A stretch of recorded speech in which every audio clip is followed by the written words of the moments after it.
Hello, everybody, and welcome to Punch, Kick, Choke, Chat. We're doing one of our short episodes where we focus in on a specific topic and we can do a bit of a deep dive. I love these episodes. I'm so excited about our conversation today. My name is Sean Benson, and I'm one of your hosts. I'm a karate man and a BJJ man, and I'm here with my teachers who are also my hosts. I'm here with Sensei Randy Dauphin. He's a 7th degree black belt in Legacy Shorin-ryu and Hakutsuru White Crane, as well as a 4th degree black belt in the Iaido. And I'm here with Sensei Nicholas Suino, who's an 8th degree black belt in Iaido and a 6th degree black belt in Jiu-Jitsu and Judo, and Hanshigiri Legacy, who heads up Legacy Shorin-ryu and Hakutsuru White Crane as a 10th degree black belt, and he also has a black belt in the Iaido. These are your hosts, people. I don't think we've ever had this big a show of guests if it wasn't like a World Martial Arts Live type event. So I'm super stoked about this. So I'm going to throw it to Sensei Dauphin, who's going to introduce our topic, and then we'll get into it so we can hear everybody else's thoughts. Yeah, so the topic today is people who've grown up in martial arts. And by grown up, we've all grown up in martial arts, all of us. Sensei Legacy and all of us have grown up. But some people came in the dojo when they were very, very young.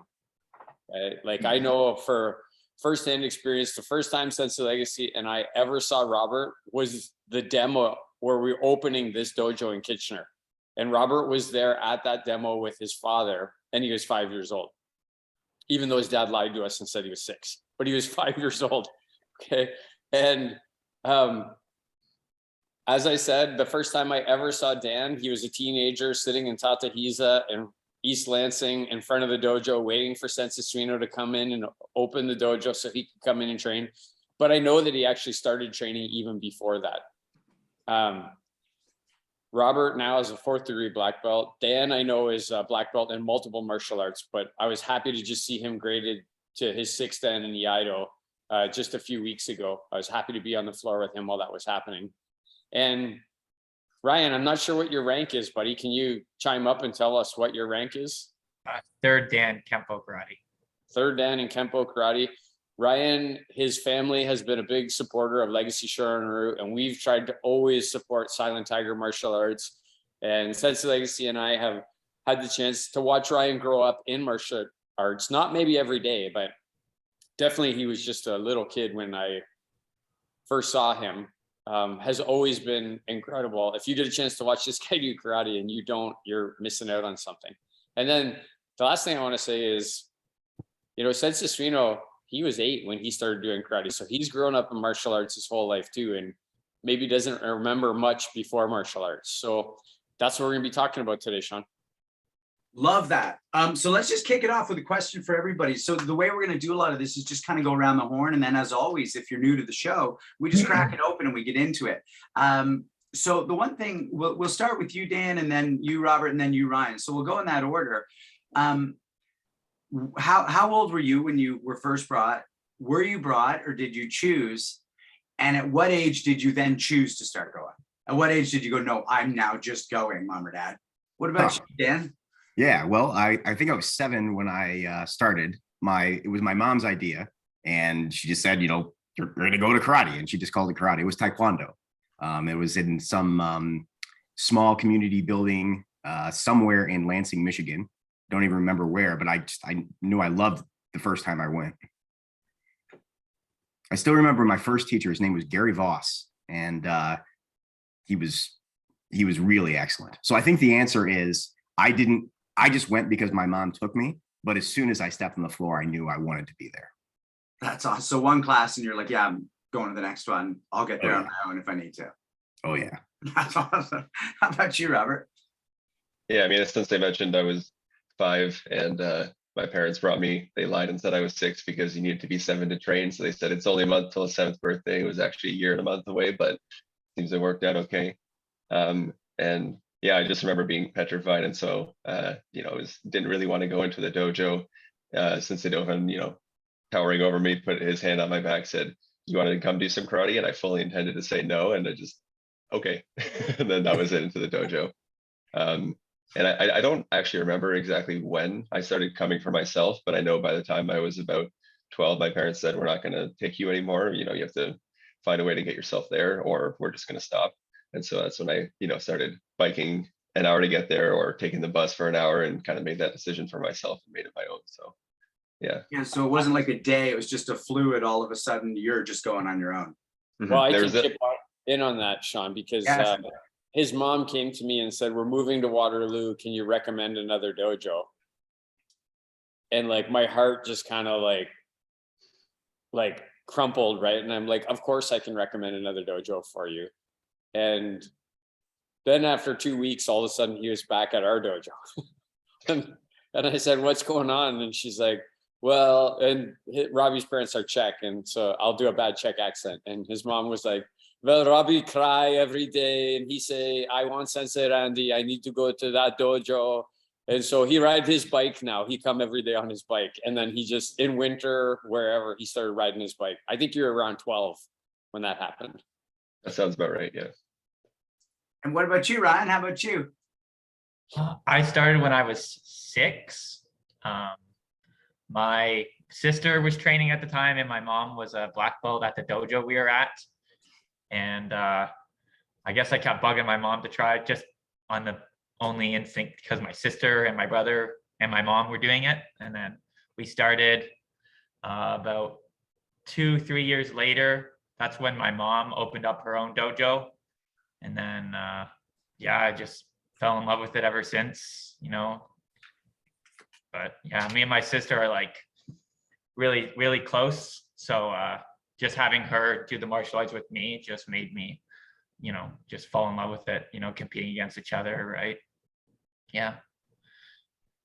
And if you don't know Ryan's mom, Renshi Angela Fice, she's a fantastic human being and a really fine martial artist. So what I want to do now is go through in the same order, and then also we want to get our host to chip in a little in terms of being instructors. So I want to ask, you know, you can only speak from your own experience, but what do you think are the major benefits, but also the major struggles from having started at such a young age? And then we'll go through the instructors and ask, when you're teaching, what do you see with younger students being the major benefits and struggles? So let's start with you again, Dan, in terms of, you know, your benefits and struggles being that age. So benefits and struggles, man. Well, I mean, there's lots of benefits. I mean, for me, I wasn't exactly ADD, but I was a very distracted and very hyper child. And I wasn't exactly a bad kid, but I definitely acted out. So the ability to put me in some place where I can run around and be loud and physical was very helpful. And it really did, it just translated like I came home and I'd start doing the same thing. So I think that the benefits were that it helped me kind of channel all of that weird, nervous, extra energy into something very useful. And then maybe the struggles, I don't know, I guess hard pressed to come up with some now. I'm sure there were some. Maybe, you know, other kids didn't exactly think the way that I thought or do the things that I thought they should. So, you know, someone's talking, you should kind of stand at attention and listen, or something along those lines. Yeah. So you had a real fluid time with it, though, it sounds like if you're hard pressed to think of a struggle, like this just became part of your life, and it was like there wasn't. It pretty much just became part of my life. Yeah. I don't know if my mom just was like guessing this is probably going to work, or she just knew, but Right on. yeah, I just fit right in. How about you, Robert? Yeah, I mean, I think the benefits are, I mean, one, you go through a lot of the struggles of learning techniques before you can really remember them. And so you just kind of grow up knowing how to do a side kick and, you know, whatever it is, the particular art. So and I mean, I think the benefits when adults start and they have some, you know, they are this person before, and then they start martial arts, and 5 years later, they now see the benefits. I think as a kid, it's harder because you just are who you are, and it's hard to know what you would have been like if you hadn't done it. So there are definitely moments when, you know, I see other people, let's say, not paying attention, not doing this, not being as flexible. And to me, it's just how I am, but other people haven't had those benefits. So it's kind of hard to characterize, I suppose. One struggle that I'll mention, and this is more so when I started teaching, let's say, you know, 16, 18, starting to teach other people, especially when you have older people come through and they can't do the techniques and their knees don't bend that way and that kind of stuff. It was almost hard for a while to, you know, think back and learn, how did I learn these basics? Because you're trying to teach people how to do stuff. It's like, well, what do you mean? You just snap your foot and do it like this. It's easy. And you can't necessarily, you know, remember the struggle to go through that process and sympathize with someone whose body doesn't work the same way. So at least as when I started as an instructor, that was a one struggle, I'll say. And, you're talking about like sympathizing, but did you actually judge these people? Because, if I was 18, I would judge everybody, but I didn't have that experience. Were you just like, why can't, like, you're not as good as me? Or were you not quite that dark about it? I'll give myself one bit of credit, say not quite that dark. I think it was mostly just lack of understanding. Like, just I don't get why I'm telling you to do it this way, and when I do it, my body does it. Why can't yours? Yeah. I think less judgmental. I just didn't fully understand that not everybody grew up doing this for 15 years prior to getting to the being at that state in the dojo, I guess. Right on. And how about you, Ryan? Benefits and struggles starting as a kid? Yeah, well, benefits, obviously, you're like a little sponge.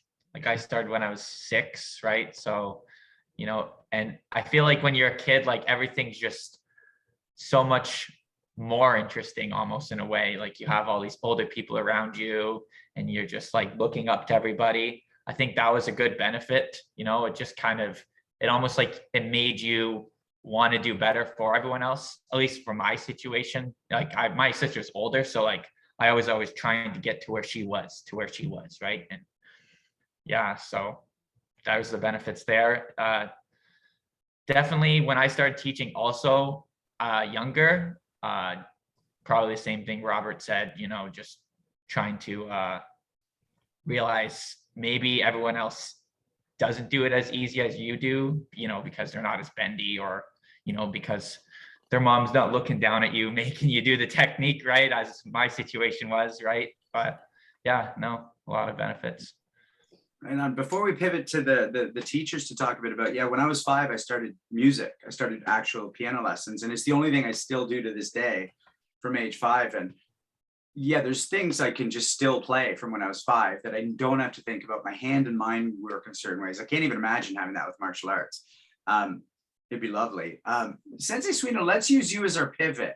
So benefits and struggles from starting at 8, since you're our host / child martial artist, but then also when you're watching students who start either as adults versus kids, what do you see the benefit and struggle to? Well, benefits and struggles for me, I was a kind of a dreamy, unfocused kid. And so having a structured environment where they had certain expectations and there was a pattern to them, right? Bowing in, warming up, doing the stuff, that really helped me there and helped me at home. Struggles really came from the fact that I had to buckle down and exert energy and strength. And I'm not sure I was used to that. So, I expected to be able to win because I thought my brain was better than the other guys. And I quickly learned that if you don't execute on it, if you don't apply muscle in the right ways, you're going to lose. So it helped me tremendously and forced me to contend with the fact that when I was a little kid, I was kind of dreamy and intellectual. I have developed a great deal of empathy and understanding for people that struggle to learn. I had kind of the Robert syndrome for a while, being a young, talented martial artist. I didn't really understand other people's struggles, but now as I age and I realize, I don't heal as fast, the joints don't work as well. I've got a really, I think, really intuitive understanding of the struggles that other people face. So it's helped me become a more compassionate martial artist. I still judge people, but getting better. And what about your students? Like, would you rather teach a 7-year-old or would you rather teach a 22-year-old who's showing up and going, I've chosen this, I'm here to do this, or the 7-year-old who's dropped off by the parents? Yeah, there's no rather anymore. I'm an ambassador of martial arts now, and my job is to pass this on to the next generations. And we've created, people like Holland Sensei who are exceptional martial artists on the world stage. I'll teach anybody because you never know, right? It's like someone comes in, if you're selling something in a store and someone comes in and buys a $1 item, you treat them well because they might buy $1,000 item from you later. If someone comes in and they're 7 years old, they might be the Robbies of the future. They might be the Dan Hollands of the future, right? So I teach everybody. Yeah. What about you, Hanshi Legacy? You've taught a lot of young people. You've taught a lot of like guys in their 60s who showed up. Like, what do you see as the benefits and struggles of coming younger versus a little older? Well, I would have to agree with Sensei Suino. I'm a karate teacher. People come, I teach them. That's my duty. Alright. But I entered when I was 22 years old, and my advantage as not having the advantage, say, that Robert and all the young people have, is that I had the mental strength at that time. I wanted to be a martial artist. So I donated every minute and every muscle in my body to trying to get better, because if I didn't make it, I failed, and then, like I often say to Randy, martial arts will either accept you or chew you up and spit you back out into the middle of the street. And you're just a greater failure because you couldn't even do that. Whereas there are good teachers, and if you listen, if you give yourself to the art will give itself back to you. That sounds sort of corny. That's really how it works. That's why I say, and again, there's a joke about this, that if you quit before 30 years, you've given up.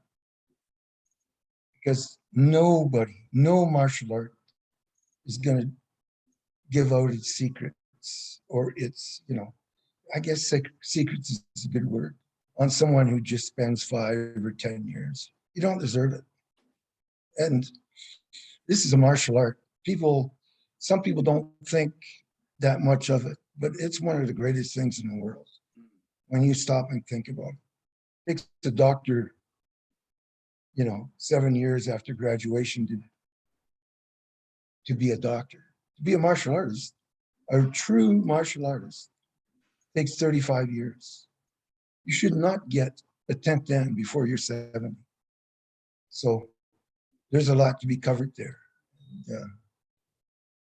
I would teach it. Again, it's like Robert or me, Randy. Randy was 17 or 18 when he came in.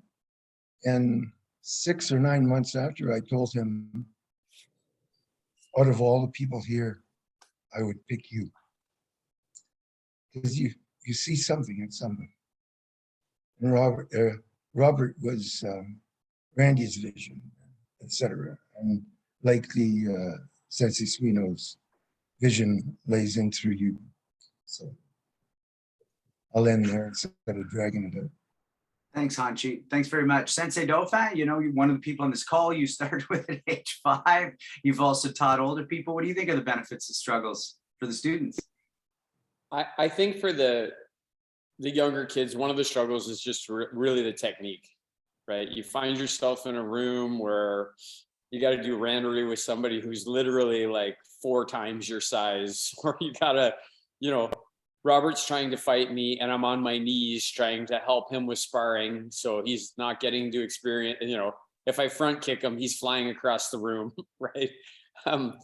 So I think the struggle for younger people is the technique and maybe even the seriousness with which, if you're with another 5-year-old or another 6-year-old, you might not be with the most serious martial artist you can be with to be able to learn those types of techniques. I think that's about it for me. I think that's about it. Every student who walks in here, Sensei Lacey taught me this in the beginning, everyone could be the best martial artist the world has ever seen. Everyone. And as a karate teacher, as a martial arts instructor, you have to figure that out with them, figure out how they can be the best and how they might be able to impact the world and themselves in a different way. When parents come in, they ask me, my kid's shy, are you going to be able to help them with that? And I just say, yeah, I'm going to be able to help them with that. They're a bully, they pick on other kids. Can you help them with that? Yeah, I'm going to be able to help them with that. My kid's not very confident. They won't step forward and say the speech. Can you help with that? Yeah, I'm going to help with that. How are you going to help with that? I say, I'm going to teach them how to fight. Like, that's it. Once they learn how to fight, when they get punched in the face a couple of times, they'll get compassionate. They'll become, because they'll learn it hurts to get punched in the face. When they keep stepping back and the other person dominates them, every time they step back, they learn, I got to step forward. And as soon as they step forward, and I'll tell you now though, Sean, I wasn't that karate teacher for Robert. He didn't get that. He got a 25, 26-year-old guy who stood in a room and used colorful language and treated him at 5 like I treated you in your 20s, right? Like you guys were there together at the same time. I was a horrible karate teacher, right? But I'm happy that like Robert as a youth has helped me to learn how to be a better karate teacher today. That's one of the benefits of teaching youth if you're an instructor. And today, I'm kind of as brutal with the kids as I was back then. I just play with them a little more, right? Physical contact and interact with them in a different way. Benefits, it's great to learn your place at a young age. When you come in the dojo and you're a white belt and you got to stand at the end of the line, that's great. You're learning your place and you're learning that's the place that you need to go to. And you're learning that if you want to move up in your place, you got to put some work in. That's good for young people to learn, for youth to learn that. It's also good for them to learn, I don't feel comfortable with this, but I have to do it. And this person is going to make me do it, even if I don't want to do it. So another good lesson for these young people is you learn, you got to do what this person tells you to do, whether you want to or whether you don't.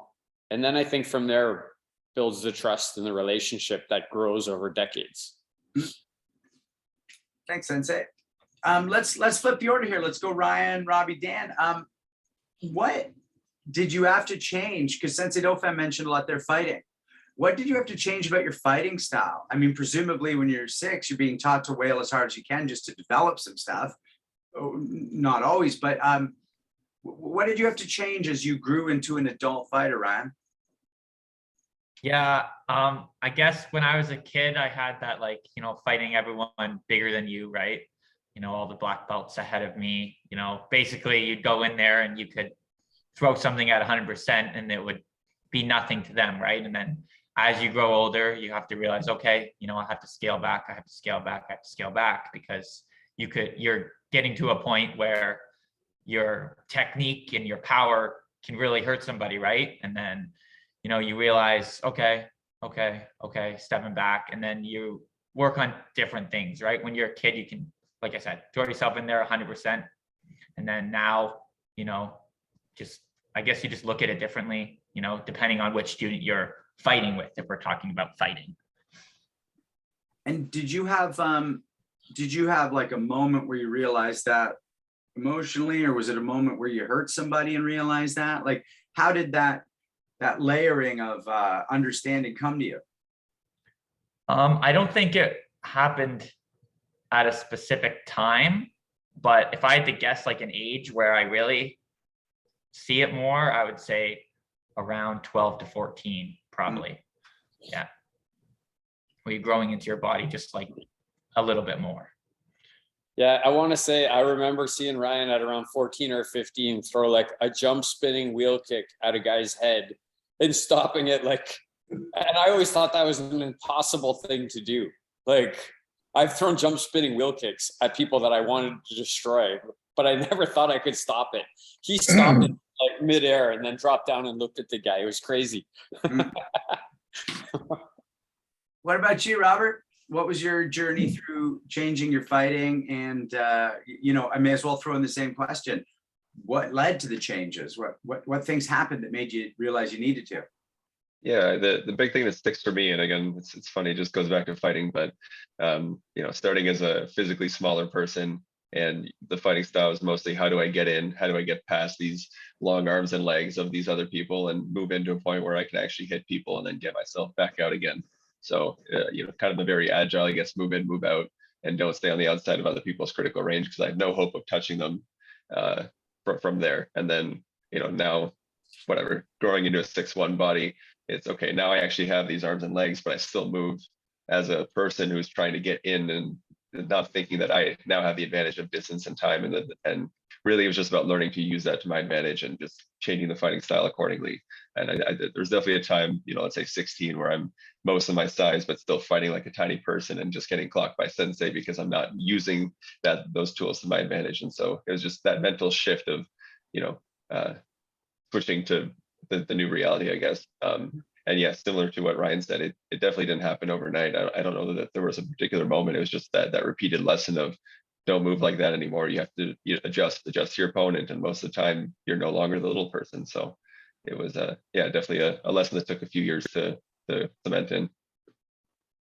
And what age did you have to learn to stop going 100%? uh, I'm not 100% sure about that, actually. Maybe Sensei would have a better recollection. I don't remember when that would be. Yeah. I would say it's around the same time as Ryan. When Mhm. by the time you were like 14 or 15, you couldn't have like unloaded a reverse punch or a roundhouse kick on any human being on the face of the earth without destroying them. Who's the handsome guy walking around naked behind you? Got a lot of naked people walking around JMAC today. Yeah, I That recognize is Eric. Monroe, who was I nice enough recognize- to come and help with the tatami mats. Oh, okay. And Yeah. then you'll see the young Erica, who was There's also, Erica. Yeah. who came against her will, but she got well paid for her work today. So I would say for Robert Sean, it would have been around 14, 15. Since Legacy, you'll remember, Robert is distinguished in that he once kicked somebody in a black belt grading and broke their ribs. And I think he was 15 or 16 at the time that he did that. And that person quit their grading and didn't get their black belt because they wouldn't stand up and fight when Sensei told them to stand up and fight. It wasn't intentional. It just happened. The technique worked, and that was it. Yeah, sure, it wasn't intentional. Yeah. How about you, Dan? And also I want to throw in a little extra question for you, Dan, you know, in terms of how your fighting had to change. You started in Taekwondo, but moved to more of a throwing grappling. So if you could talk a bit about that as a younger person and how it, you know, how you had to engage or de-engage as you got better at it. Yeah. Well, so yeah, I started in Taekwondo. So I started in like a small community school. And then I heard about this other school where they had like a whole bunch of more belts and you could test a lot more. And then, so, you know, like I would test more, get belts faster. So I wanted to go there because I thought as a child that was awesome. But for me, like the Taekwondo sparring that we did in those schools, it was all no contact point sparring. So it wasn't really fighting. It was like a fun activity. And I really liked doing it. Then when I was around 13, I think in 8th grade, I went into wrestling in school. And then I wrestled from 8th grade through my senior year. So for about 5 years. Right. And then it's when I went into wrestling that I really started, that's when things changed.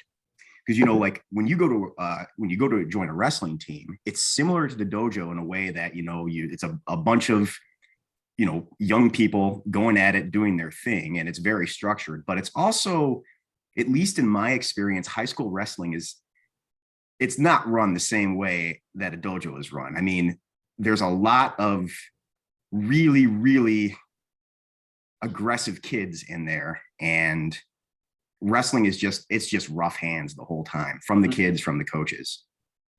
And so you learn very fast. I mean, you've got to be strong, you've got to be fast, and you've got to be tricky.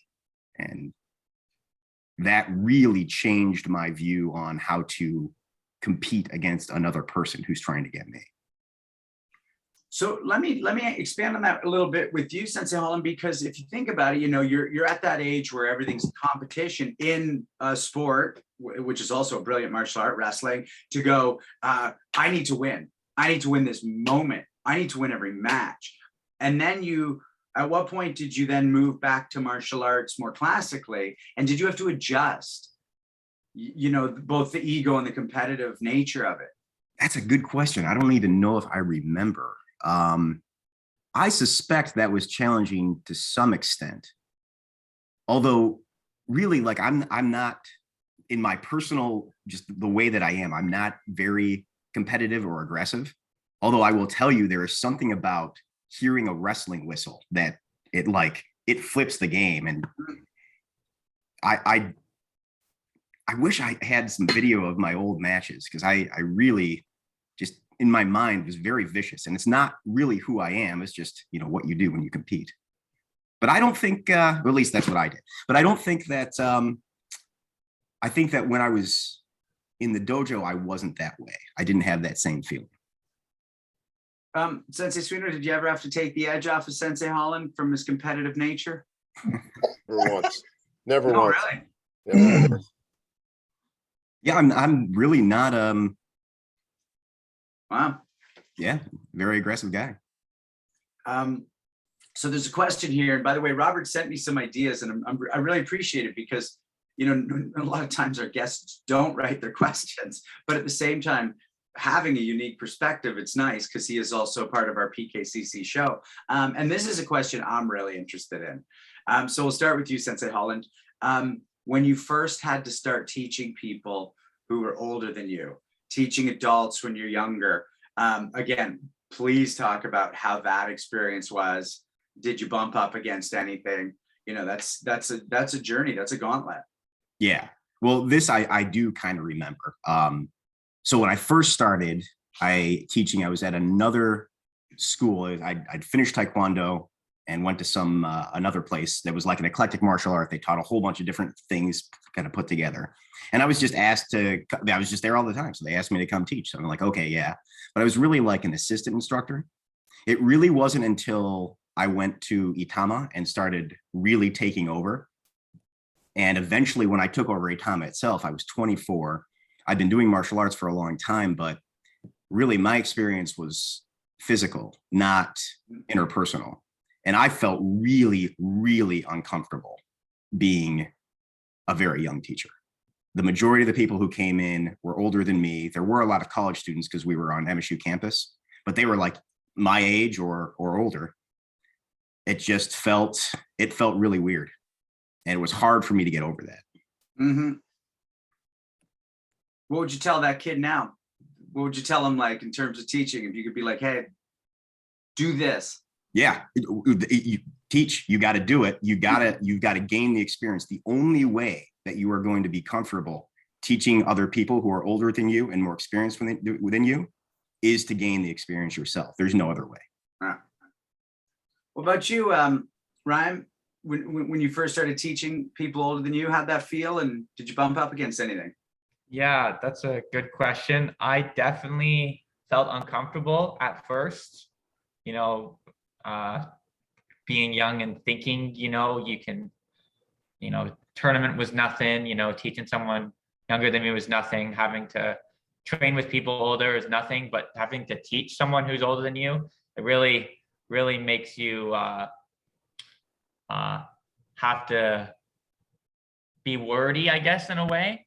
So, and definitely be more technical, right? But I guess you can't gain that experience unless you do it, right? So initially, I wasn't a fan of it. Now I love it. But yeah, it was definitely an obstacle to have to cross being young, for sure. Did you get any pushback ever? Yes and no. Yes and no. Yeah. Yeah. Yes and no. Definitely pushback. Yes and no. Robert, how about you? Teaching older people, struggles, benefits, pushback? Yeah, I mean, one quick comment. I'm just really enjoying how much I can relate to all the answers from Ryan and Dan. It's just, you know, anytime that they're talking about different experiences, it's like, yeah, I can totally connect with that. And on this one, it's a good example too, because for me, I was a black belt in the dojo at 14, like junior black belt with the white stripe, but nonetheless, you know, sensei to a number of people in the class. So at, 14, 15, 16, teaching people who are much older. And I remember one person in particular, I think she must have been, a retired teacher or something like that. I think that's what it was. And she did what I said, but you could just, like, every time I spoke and said, do this, fix this here, put your hand in this position, it was just a look of, resentment, like, why am I being sent over here with a 15-year-old to be taught stuff? So it was definitely, I guess, a mental change over years from, let's say, 16 to a few years later, to realize, like, I have been doing this for some time. I do know what I'm talking about. You are going to do what I tell you. And part of that is, what Dan was saying, where I can relate, where I'm not an aggressive person. And so in the situation where I'm sent off to the side with someone by sensei and say, teach them this, and I say, put your hand here, and they just don't listen or look like they don't want to listen. It's like, well, I'm not totally sure what to do in this situation, because it's not in my nature to, explode, yell at them, make them do push-ups. I mean, like, you can do some of those things, but it's not, internally my first thought. So, what to do in that situation as a younger person, it takes a bit of time to figure out how to deal with those situations. So I want to go around the horn with the instructors on the call, but well, we're all instructors, but you understand what I mean, the hosts.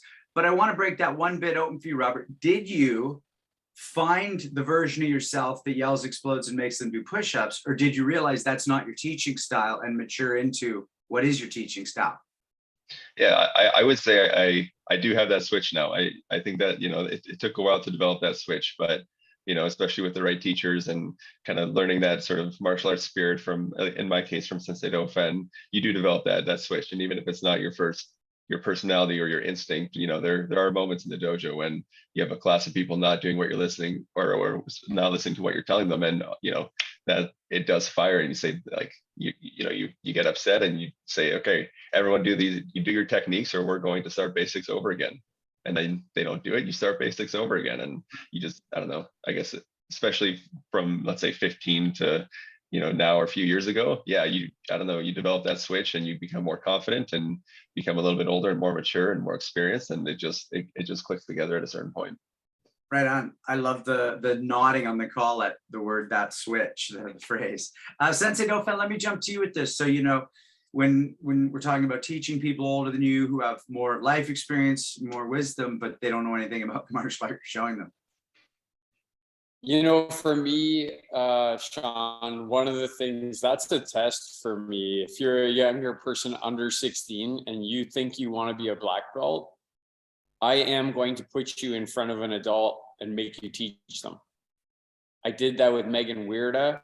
I did that with Sean Pleward. I did that with Robert. I did that with Tori Feth. I did that with Andrea Hunt. Anybody who is a younger person, and I said to them, you have to know, you know more than them. You have to get them to do what I'm telling you that they need to do. Like, period. You have to, and you're in charge. They are not in charge, and I'm backing you up. And you don't need to worry about it. If they push back, you come to me, and I'm gonna help you correct this quickly. Because in the dojo, if you're a yellow belt and you're 12, and a 30-year-old mom comes in who's a white belt, the 12-year-old knows better in that situation what to do. They know how to do techniques better. They've been there longer. They understand it more. So that's just something brief I'll say about it. Younger students, I put them purposely in front of adults to teach them because I think they gain something from it. And I think the adult gains something too. One thing I would say, like, I've had lots of people come here. Ron Watson, he's an awesome martial artist. He's older than me.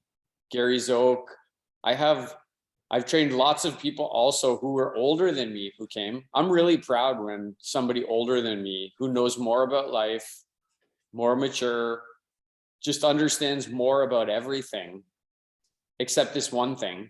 And they say, would you teach me, please? Like, I really respect the fact that you as a younger person know more than me about this. And would you please help me? Because I really want to learn.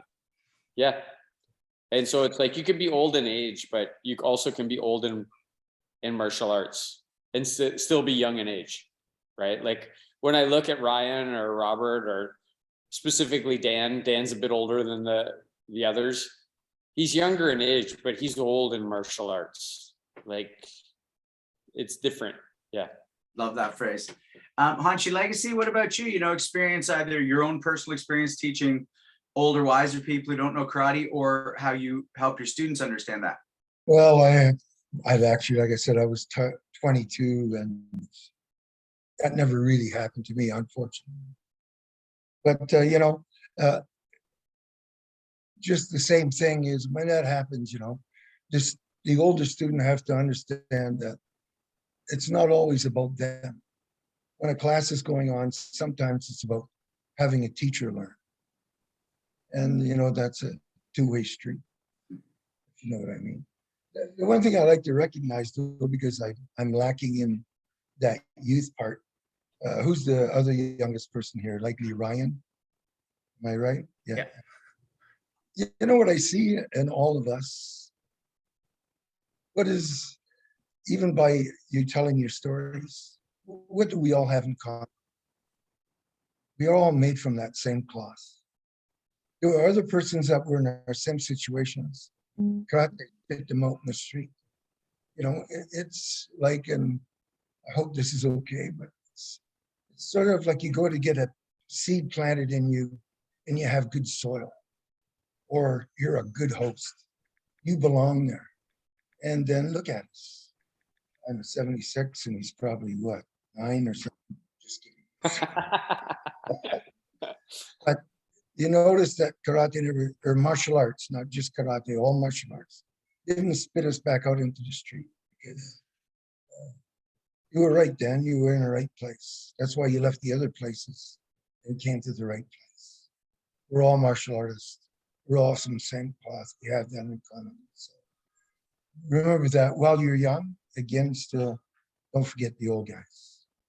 They're still made from that same cloth. Right? Sensei Suino, you know, you span all this stuff, so you weigh in wherever and however you like on all this. Well, you know what I was thinking about as you guys spoke, you know, the challenge of teaching people, older or younger, is that to some extent they need to empty their cup. They need to recognize, right, that you're the one that knows more about it. And as Hunchy said, we're all cut from the same cloth. Even though, you know, okay, we're experienced martial artists and badasses, something we've been very good at in our lives is emptying our own cup, right? It's like we're not where we are without having to be able to step in front of a sensei and go, I'm here, teach me. Like, just I'm willing to bet. In fact, I don't have to bet because I know most of you pretty well that you exemplify that virtue of being able to empty your cup regardless of the age of your teacher. If you believe that teacher is going to teach you, you wouldn't be where you are without having that ability. And it's kind of cool. It's the flip side of what we're talking about. You know, we come at it from the point of view of martial artists and teaching, but don't forget, right? We started somewhere. We started at zero. And so what's fascinating to me is that very same skill that we really seek in our students, right, is something that we all had to bring in truckloads to get where we are today. That's kind of cool. Really cool. My sensei is younger than I am. And I admire him just as much as if he had been older. He just has that knowledge. Yeah, it's interesting you say that stuff, Sensei, you know, because I think, like, how many times has Dan instructed me in Iaido where it's like he's a decade younger than me in age, but a few decades older than me in ability and skill with a sword. And I never look at him as younger than me when I step on the floor with him to receive a lesson. I look at him as a person who's going to teach me and help me to get better. And I think you got to empty your cup to do that. Yeah, I Thank you. think I about appreciate it, right? I've been doing martial arts since 1968. I come up to Legacy Martial Arts and Fitness and do a seminar with you guys, you know, with Hunchy Legacy, or stand across the mat from Sean. I'm an empty vessel, man. I'm here to learn. It's a cool feeling. You know, if you lose that, you lose the growth. You got to have that your whole life, right?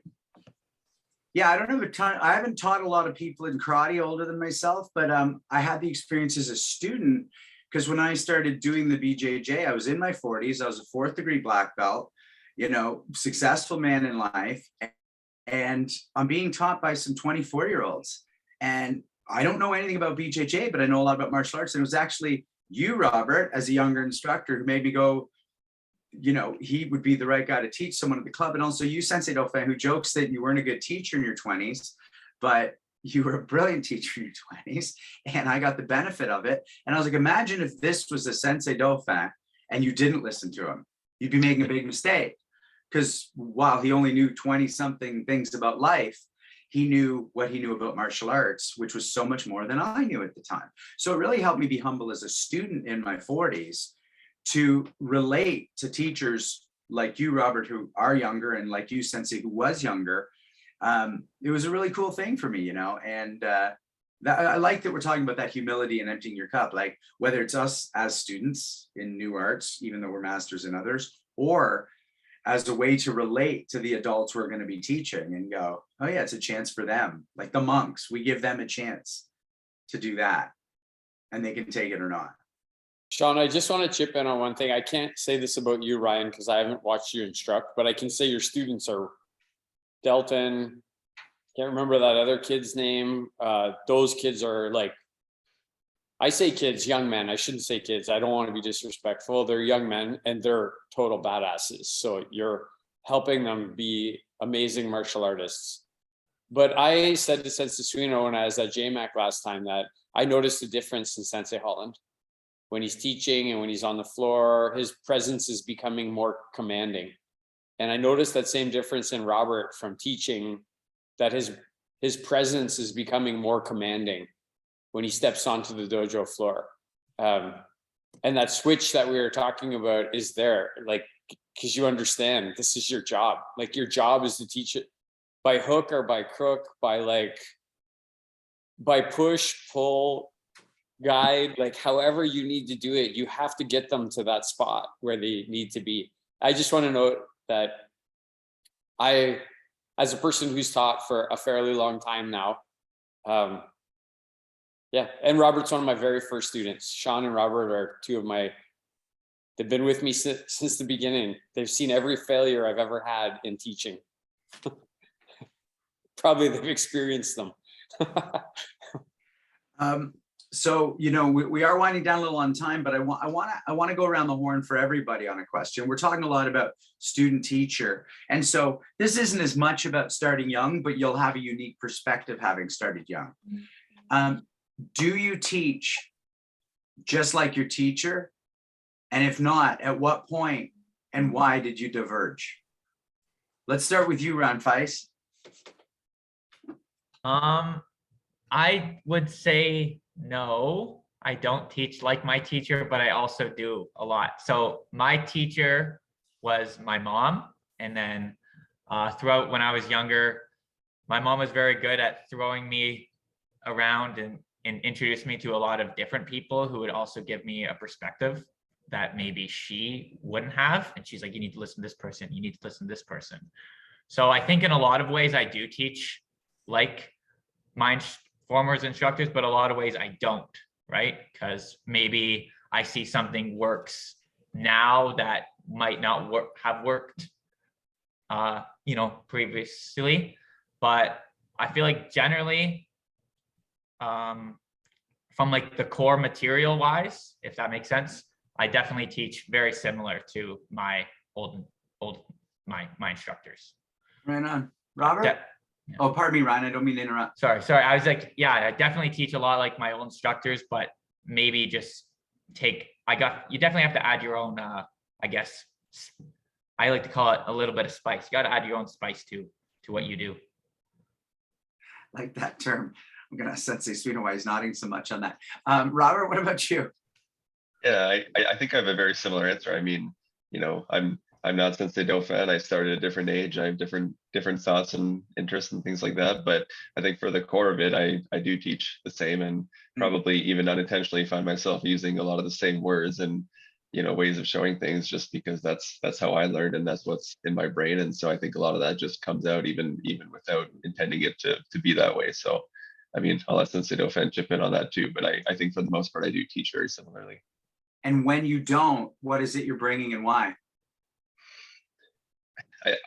Perhaps just, you know, maybe with some of the kids, a little bit of a different perspective on being a kid and addressing them a little bit differently, or, you know, slightly different sense of humor or something like that, but, you know, some different quirks. But yeah, definitely in terms of the core instruction and the way things are done, and when something is out of line, how to bring it back, you know, now that switch is there that we talked about, I think those things are pretty aligned.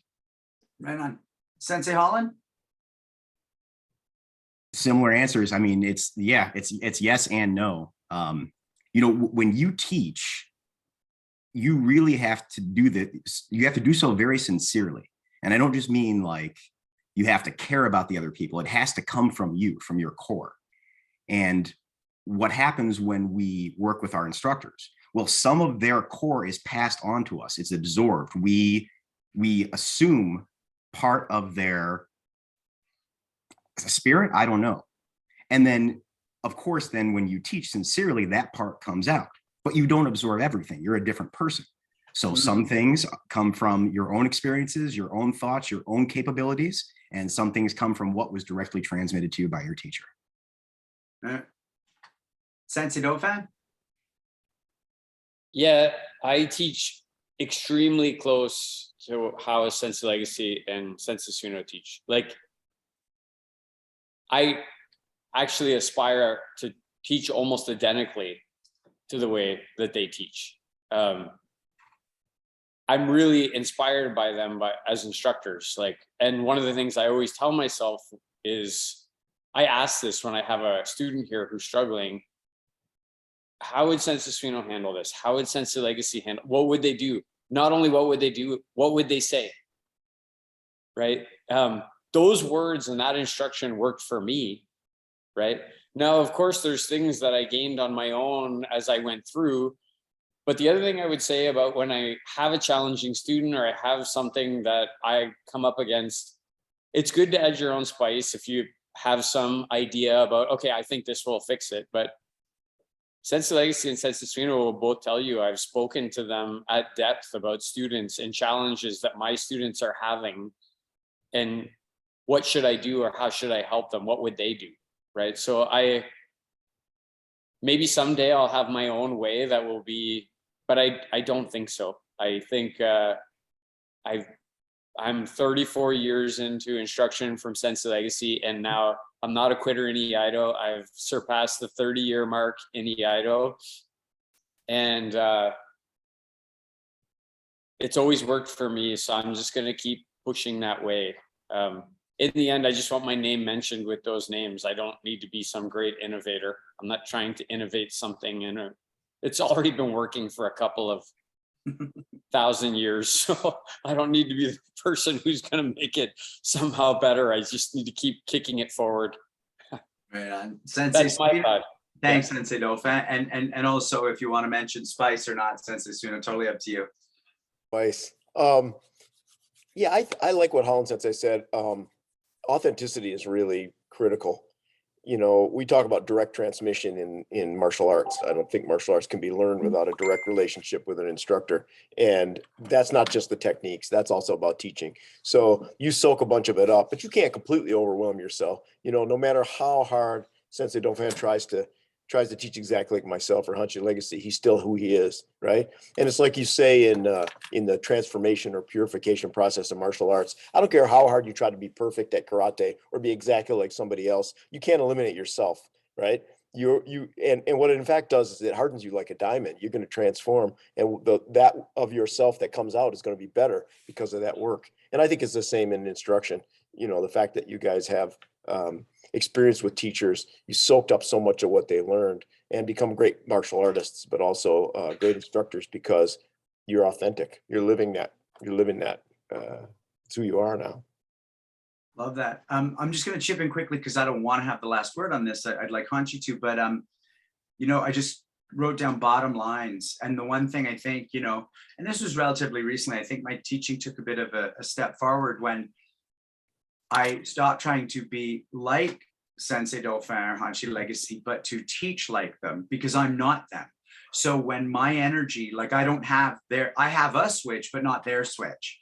And what I realized is when I was younger, I was imitating the behavior. I was faking it till I made it. And then at a certain point, I was like, oh no, all that matters is the consequence if they don't do the thing right.